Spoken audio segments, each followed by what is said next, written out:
இங்கே ஒரு பையன் எக்ஸிபிஷனுக்கு போகும்போது அங்கே ஒரு வித்தியாசமான மிஷினை பார்க்குறான். இது என்னடா இது அப்படின்னு சொல்லிட்டு அதுக்குள்ளே காயினை போட்டு செக் பண்ணும்போது இது நீங்கள் கேட்குற ஆசையை நிறைவேற்றும் அப்படின்னு சொல்கிறானுங்க.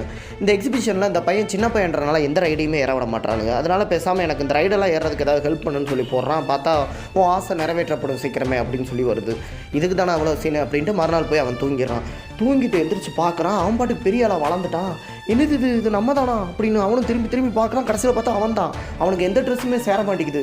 சரி ஓகேன்னு சொல்லிட்டு அவங்க அப்பா ட்ரெஸ் எடுத்து போட்டு பேசாமல் அந்த மிஷின்கிட்ட போய் திருப்பி கேட்டு நம்ம மாறிடுவோம்னு போய் பார்த்தா எங்கடா ஒன்றையுமே காணோம், மிஷினை காணாங்க. ஐயோ அப்படின்ட்டு வீட்டுக்கு போனால் அவங்க அம்மாவுக்கு அடையாளம் தெரியல.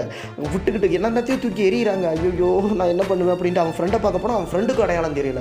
கடைசியில் இவங்க ஃபேமிலி சாங் ஒன்று வச்சுருப்பாங்க போல், எப்பயும் போல் நம்ம தமிழ் படத்தில் வர மாதிரி அந்த சாங்கை போட்டு அவங்களுக்கு அடையாளம் தெரியுது.